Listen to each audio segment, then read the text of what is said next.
At the last moment, Saeon decided to marry Ina's sister Heeju as a hostage instead. Saeon completely freezes as the kidnapper unravels his past and says that the public will love it if his story gets exposed. The kidnapper asks him to say something, and Saeon asks him what the hell does he want. The kidnapper laughs, saying that he wants him to get rid of Heeju since he doesn't want her anyway, and get back with his real fiancée. However, the greatest plot twist in the history of K-drama comes next, as it turns out Heeju is the one calling Saeon through the phone and using the inbuilt voice morphing tool to hide her identity. Yesterday, when Saeon told the kidnapper to kill her and call him again when he has the corpse, something snapped inside Heeju. The selective mutism that had tied her down for all this time evaporated in front of her rage, and she yelled at the kidnapper to call her husband again. She called him herself, and the kidnapper had the time of his life watching the drama unfold. However, Saeon did not pick up the call, and Heeju impatiently kept pressing the accelerator, which got her car into the accident. She saw that the kidnapper was knocked out, so she took his phone and decided to use it to get back at her trash husband. Now, she tells him to return things as they were if he doesn't want his father's election campaign to be spoiled because of his scandal. She keeps acting threatening, but doing that is not easy for her sensitive heart. Soon she realizes that her 10 minutes are about to end, so she gives Saeon till tomorrow to do as she said or arrange 2 billion won in cash.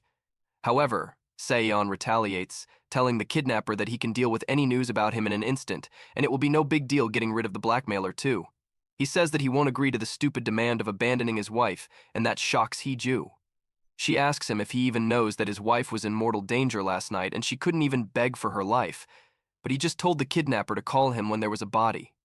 She says that if it was not for the slippery road, Heeju would really have died, and then suddenly she hears a loud thud as Saeon punches the wall. He still thinks that he is talking to the kidnapper, so he says that he has never been more interested in another person before.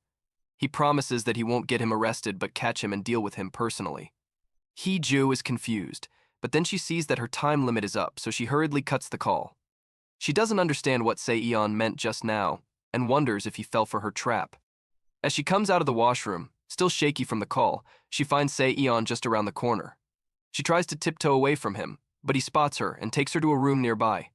Heeju is worried about what he is going to do, and he asks her to take out her phone. She brings her ordinary phone outside her purse, and he asks her to answer his questions using that. He asks her about the accident and the kidnapper, and Heeju tells him that something like that really happened. He spots her injuries and gets furious, asking if she saw the face of the man who did this. She tells him that his face was covered, and then Saeon angrily asks her why did she not tell him that her life was in danger. Heeju wants to tell him that he was the one eager to have her killed, but doesn't say anything. Saeon then tells her to always keep the bodyguard he will assign close to her and get her injuries checked at a hospital. He leaves the room with that, and Heeju is completely thrown off her rocker. Outside, Saeon gets a call from his subordinate who tried to track the location of the kidnapper during the call but couldn't find anything. Saeon sends him the call recording and tells him to remove the modulator from it. On the other hand, Heeju returns home and hears the parts of the recorded call where Saeon appears scared.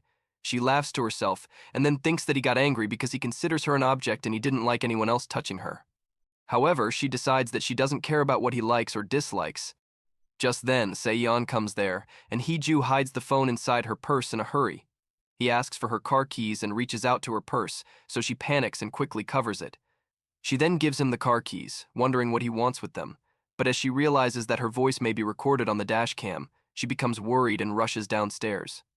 Meanwhile, in the parking, Saeon finds the car in bad shape and tries checking the dash cam. However, he finds nothing is recorded there, and when Heeju comes there, she is relieved that he didn't find out the truth.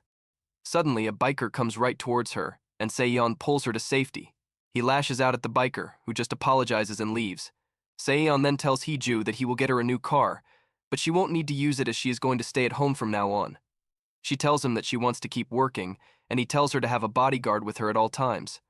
She says it will expose their relationship and goes back, and Saeon decides to send the webcam to his trusted Junior J to get it restored. The next day, he goes to have lunch with his mom, who keeps ranting about Heeju and says that she should quit the job. She says that they should have never gone ahead with the marriage, and Saeon says that it was his parents' idea in the first place because the Chungwon News Group has helped his father a lot by burying his scandals. He then asks his mom who else knew about the truth of his marriage, and she says that only the immediate families know about this.